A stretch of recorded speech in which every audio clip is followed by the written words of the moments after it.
One family, one people, one planet, one love. One family, one people, one planet, one love.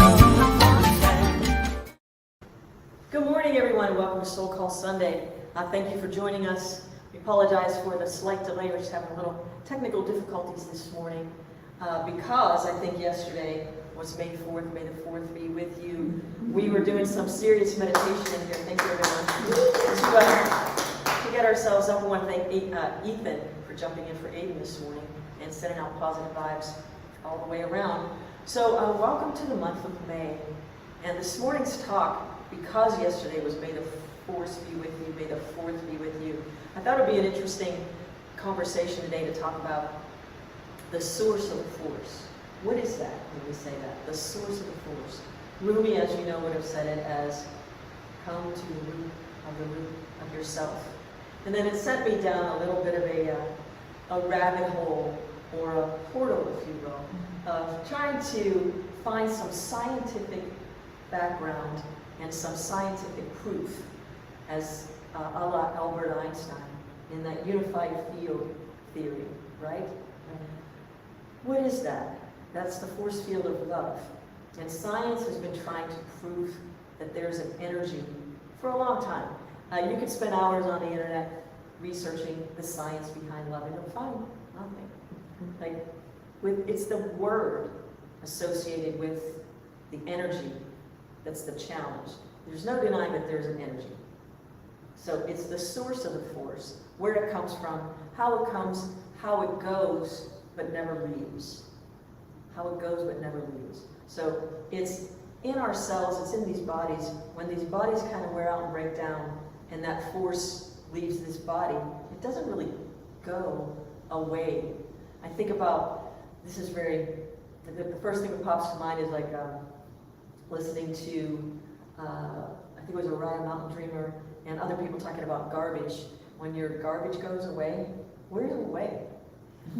When you really start to think about it. Out of sight, out of mind. Well, it's out of sight, out of mind until you start to have a divine realization that we could be a little more present with how we package things, how we choose our packaging, how we do things. We're being told often from information that comes in from the outside through our senses how to do things here and what in fact is the best way to do it. It's not always the best way. It's the most effective way for lots of collective consciousness, ego-centered minds to make a profit. But is there a benefit behind the profit? So that's what we're going to talk about today, is the source behind the force and how to maximize the potential of the benefit of the soul characteristics and harnessing that energy. It's not like we have to harness it. We just have to bring it forth from within. It's already in there. We need to unleash it is what we need to do. So what is it that precludes us from unleashing it? We're going to examine that a little bit more.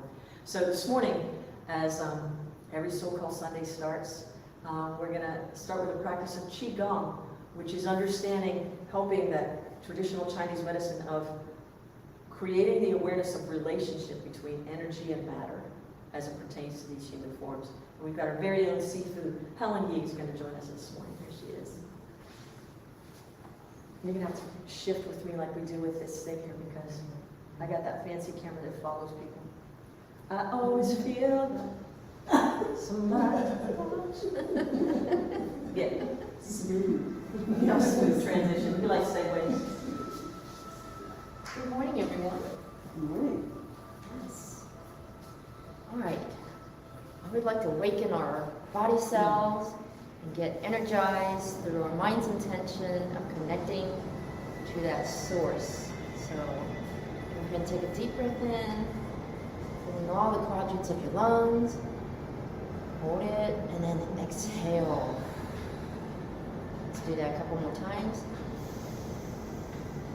Put a smile on your face one more time.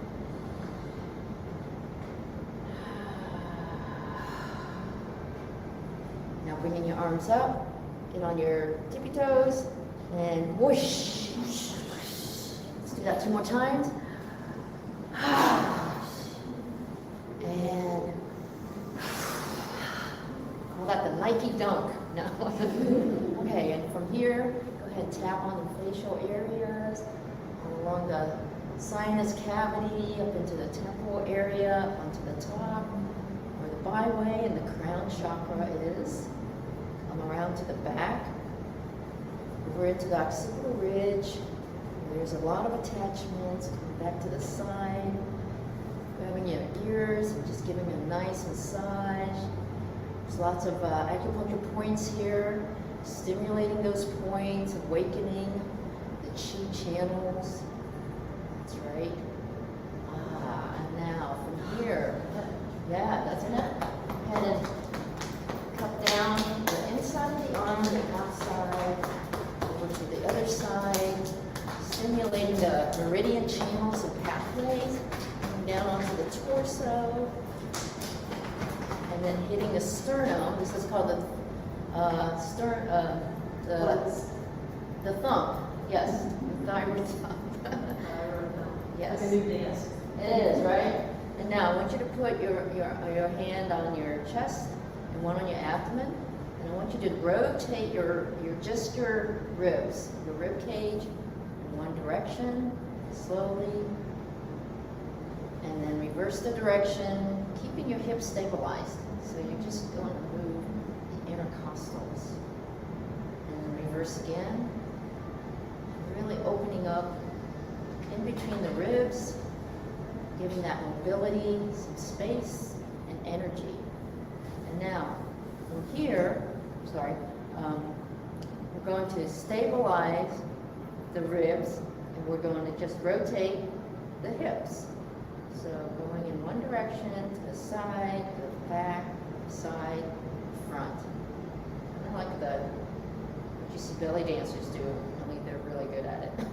And then reverse the direction.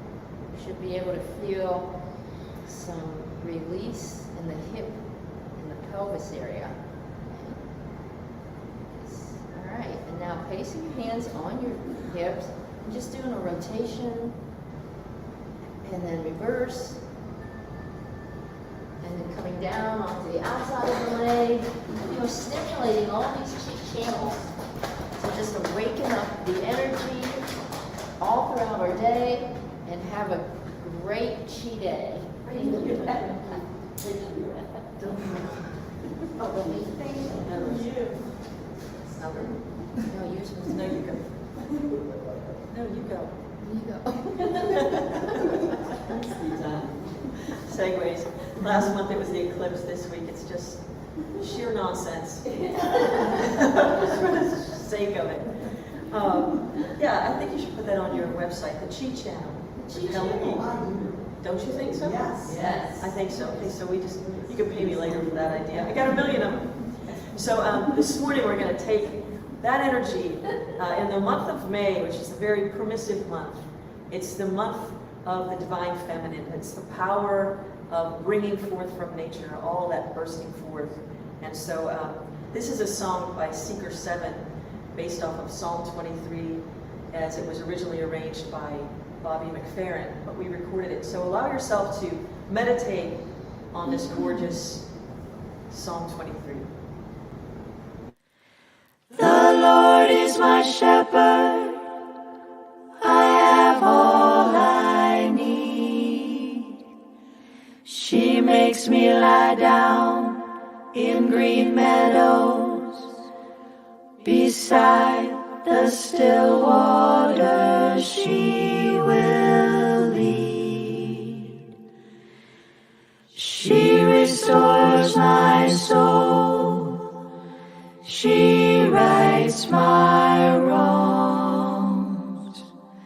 She leads me in a path of good things and fills my heart with songs. Even though I walk through a dark and dreary land, there is nothing that can shake me. She has said she won't forsake me. I'm in her hands. She sets a table before me in the presence of my foes. She anoints my head with oil, and my cup overflows. Surely, surely goodness and kindness will follow me all the days of my life, and I will live in her house forever, forever and ever. Glory be to our mother and daughter and to the Holy of Holies, as it was in the beginning, is now and ever shall be, world without end. Amen.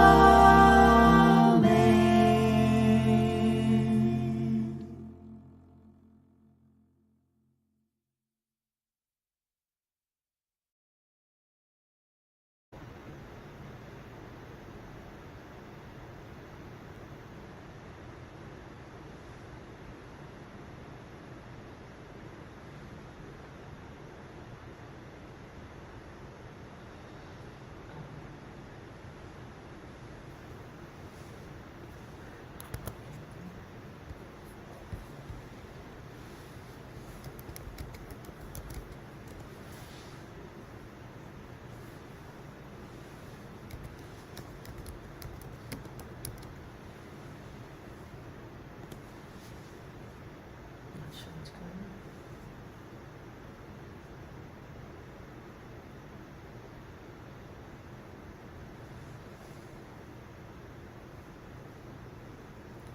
Here's a graphic of the tribute concert we did here. There it is. Thank you, Ethan. So just taking that into ourselves. Oh, infinite divine beloved. Open the door of our heart that we may emerge timeless, brilliant, everlasting, radiant like the sun, into our true nature, this divine dance with the cosmos itself. May we realize always that we are an embodiment of the source. We are the force of love itself. I wrote this morning, I went in search of love on the outside, and I found it at the root of myself. Teach me to go within to find peace. May my cells remember the moment I am in right now, this stillness which permeates every cell of my being and fills me with inexplicable calm. May I go deeper and deeper into the calm in the still waters of life. Om Shanti, peace, so be it. Bringing your consciousness back to wherever you are, the space of where you are. We are joining you this morning from the Dempsey Events Center, where last night, it's also the month of May is Asian American Heritage Month. We had a fantastic turnout for the Asian American Heritage Art Show, curated by our very own Helen Yee. They were, let's hear it, there's still art all the way around. If you're in the area, we're going to be open from 11 to 2 every single day, sharing the art. And if you want to purchase something, you may do that too. We're happy to take your money every single day. And all of the proceeds go to the artists themselves. Just our overhead is met, and we are just thrilled to be able to support local artists, Asian artists during this week. And congratulations, Helen, on a wonderful event. Yeah, we've got a mandala workshop coming up in June. You can check the website for that, soulcallglobal.org. We're going to have our Kirtan the third Wednesday of May right here in this room.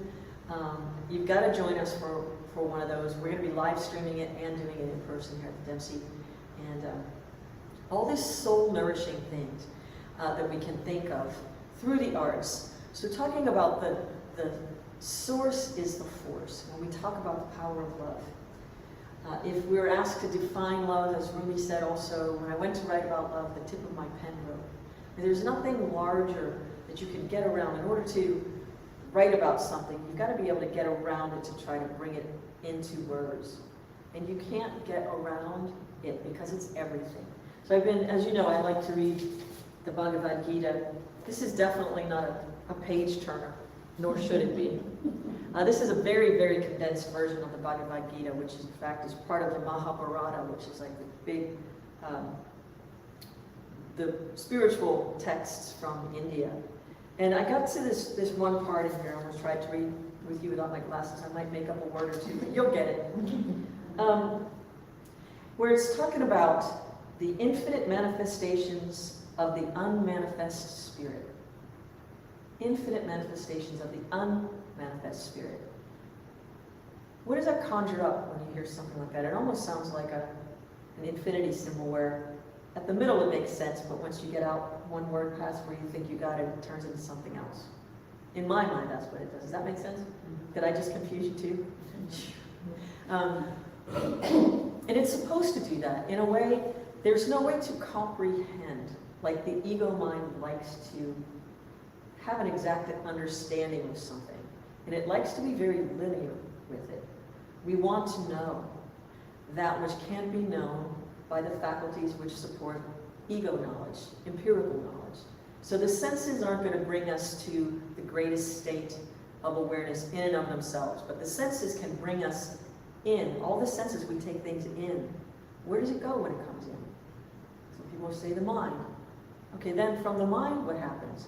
If I say something, if I just say one word in here like stream of consciousness, every one of your minds heard stream of consciousness, but you might take in meaning. You might extract, you're seeing a different image of what that means. You're seeing different colors. Your understanding of what that means is different. I could say a blooming tree in springtime. Everybody have an image of a blooming tree? What kind of tree are you seeing? A dogwood. A dogwood, Helen? Magnolia. Magnolia? Apple tree? Cherry tree? Lilac. I think that's a bush. That's a bush. Thank you for proving my point.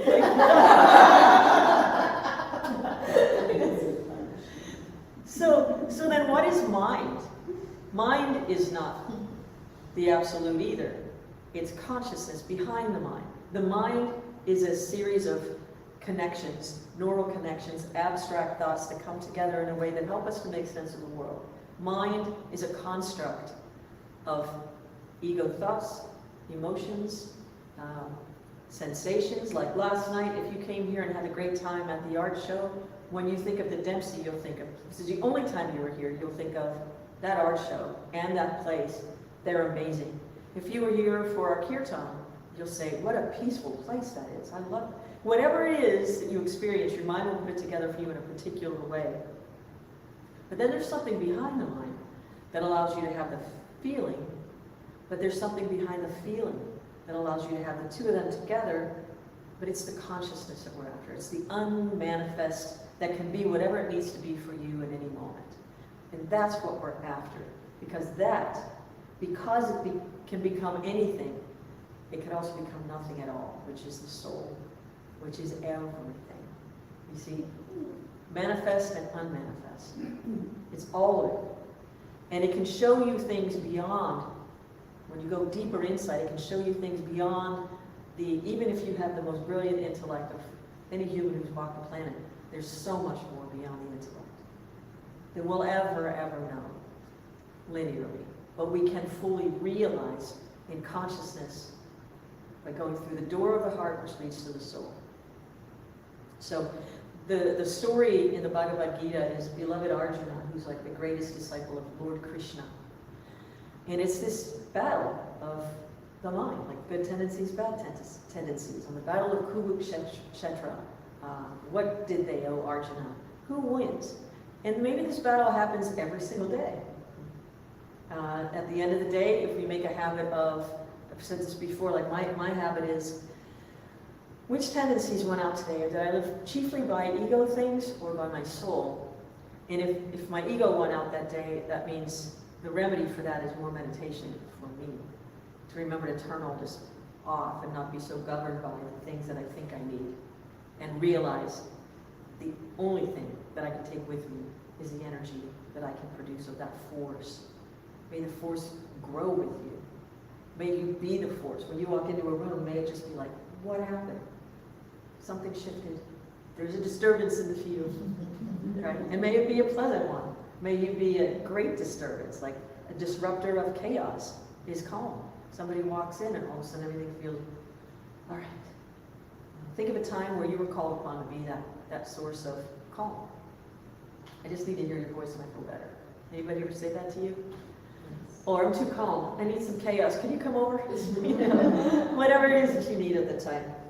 But the diverse modifications of God's nature, discrimination, wisdom, lack of delusion, forgiveness, truth, control of the senses, peace of mind, joy, sorrow, birth, death, fear, courage, harmlessness, equanimity, serenity, self-discipline, charity, fame, and infamy.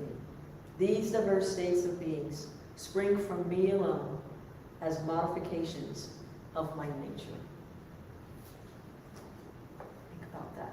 So can we all agree that the door of the heart is the door to the soul? Like going deeper within. Proof of that could be if we think about the things we would like most to bring into us or towards us, or things we derive pleasure from. Does anybody actually go out there seeking horrible things, bad experiences, potential imminent death? Like, do you? No, we don't. And so it delights in the heart space, but the door of the heart opens to the soul. And just like nature, when we watch nature, it springs forth from something that's already in there. So it's not something we can get from the outside. We already are endowed with it. We have it. So what is it that precludes us from opening the door of our soul and unleashing this force? There are things leaning against the door. So first let's think about for a minute which way the door swings. Does it swing in or does it swing out? We can bring our consciousness in to open the door. So if I'm starting to think about this today, and when they started modifying buildings and things, when people had to get out to save their lives, the doors open outward. So does the door of our heart and soul opens outward. It pushes forth just like nature.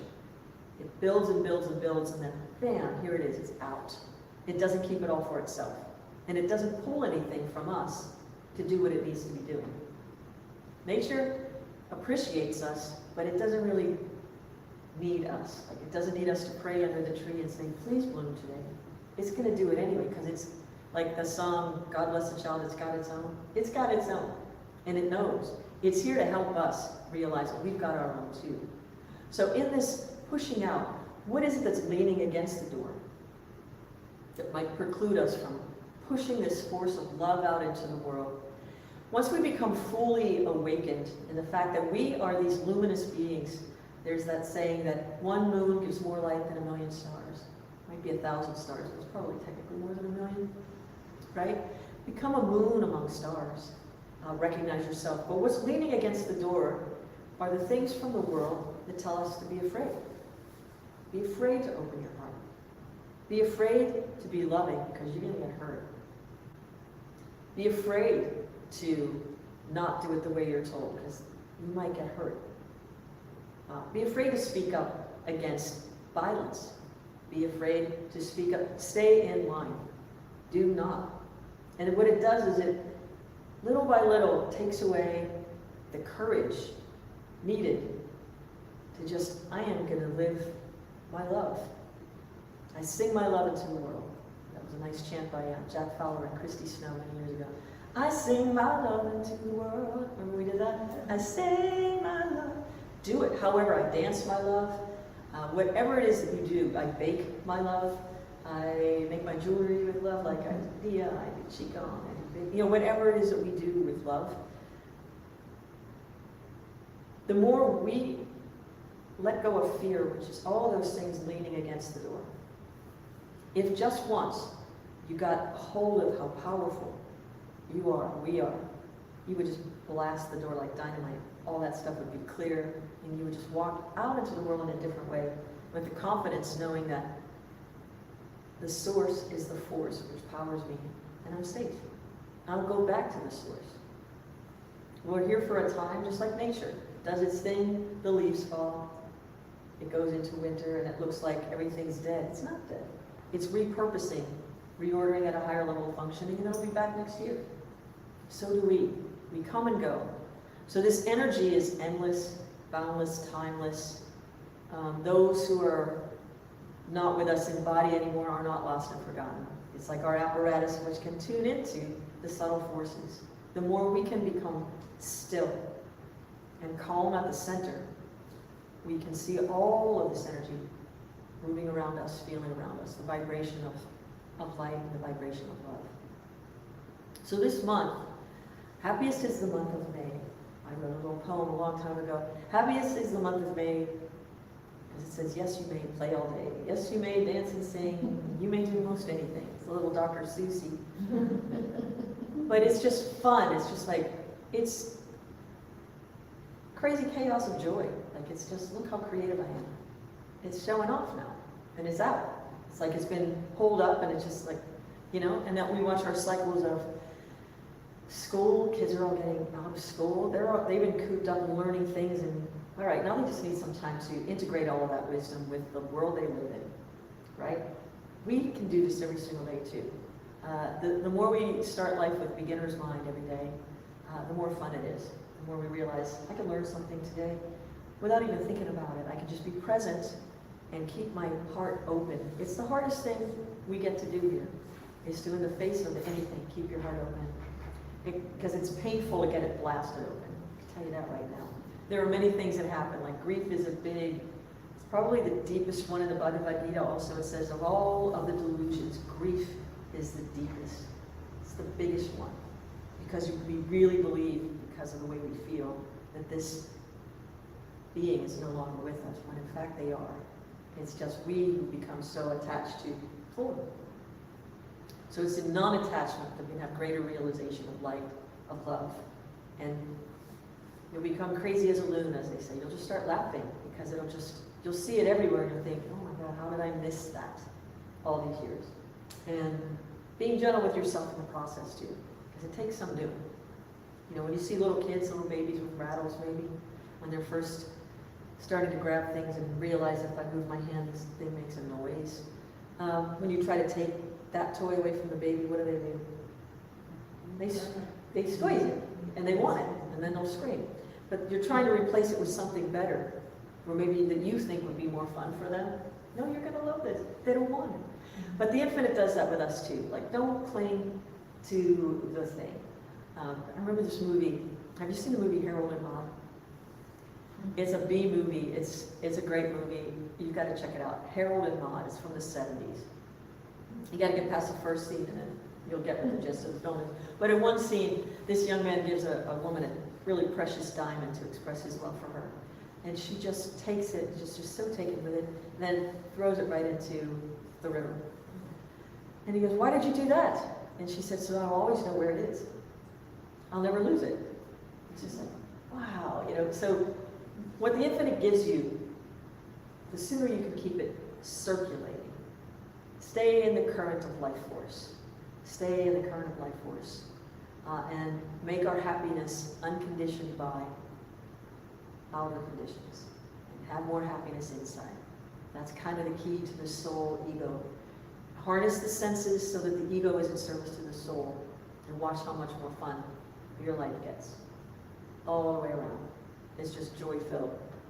So we're going to sing a song. We're going to have a song called Another Rumi tune, On the Way of Love. As Rumi says, On the way of love, you must be very alive. The lifeless heart has nothing to sing. You must be very alive. And who's alive? The one whose soul is born from love. And that, my friends, is every single one of us. Get out there, do it. Here we go, on the way of love.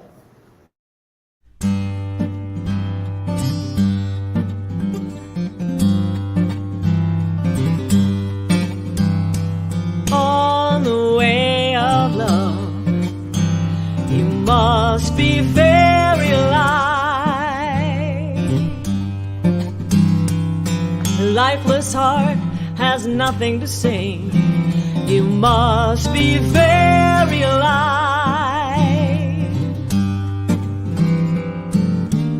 So who's alive?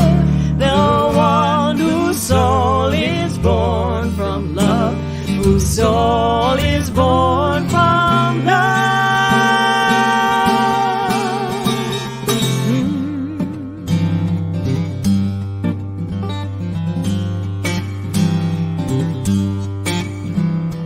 Thunder will rumble from out of the heart. From the body the soul will flash. Lightning strikes from a tumbling cloud. The whole meadow greets the storm of spring. So who's alive? The one whose soul is born from love, whose soul is born from love, from love.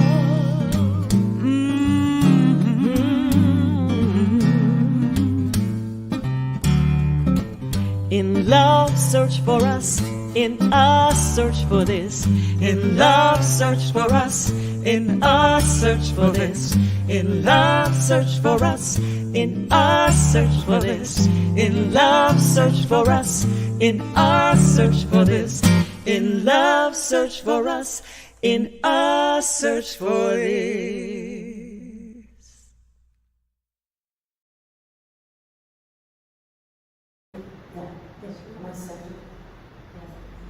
All right. In love, search for us. In us, search for this. Let's do a little meditation on that. So let's just do it. We're going to do it as a little affirmation. In love, search for us. In us, search for this.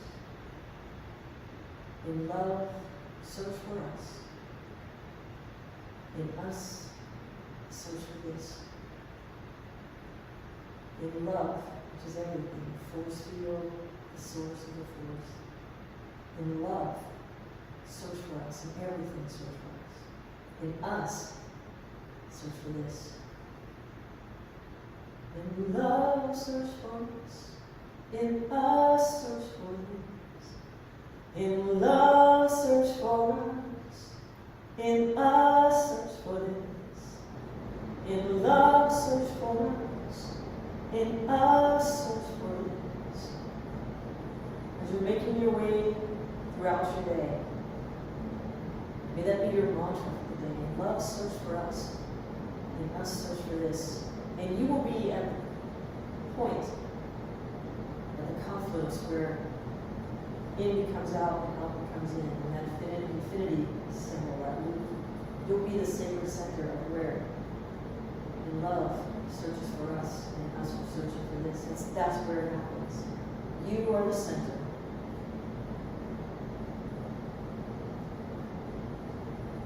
I am the divine center. I am the root of the root. I am the source and the force of the soul which ignites all of my dreams into manifestation mode. I have access to the most powerful force in the universe and beyond. I am love. I am one with the infinite. I am one with the omniscient, omnipresent spirit. Lives and breathes, moves as me when I remember. When this little I shall die, when I'm says, then will I know who I am. I surrender the ocean for the drop. I surrender the drop and become the ocean of sea, the mirth, the bliss, the joy. And I melt into the sacred joy. I say yes. Happiest is the month of May. I am bringing forth my sacred gifts. The door of my heart is wide open, and my soul is unleashed. I might say I am unhinged, without the confines of my limited mind. I can be out of my mind and into the omnipresent spirit of divine consciousness, being divinely guided at all times. I say, yes, this is for me. I give great, great thanks. And I am humbly in service to the infinite. May I seek not to understand, but to be of service to you, Almighty, who blesses me with this life. Om Shanti and so on. I'd like to thank you all for joining me today, SoulCall Sunday. Next one will be the first Sunday in June, and we've got a couple of things coming up. This Kirtan is coming up the third Wednesday of May, right here from 7 to 8. Join us live, for the vibrations in the room are quite amazing, and also you can live stream it too. We thank you for your contributions to SoulCall, soulcallglobal.org/donate. And one fun thing on your calendar way, way ahead is December 4th, Wednesday, December 4th is our next Jazz Up the Holidays here at McConnell Arts Center in Worthington. So you want to get way ahead of that because other people are planning for Christmas already? I'm just kidding. Well, we are. Well, we thank you for your contributions. We thank you for all that you do. There's a mandala workshop coming up in June. More information about that, soulcallglobal.org. And we thank you for sharing this with your friends. And remember, wherever you are on the planet, say with me, you are loved. Peace and blessings. Thank you. One family, one people, one planet, one love, one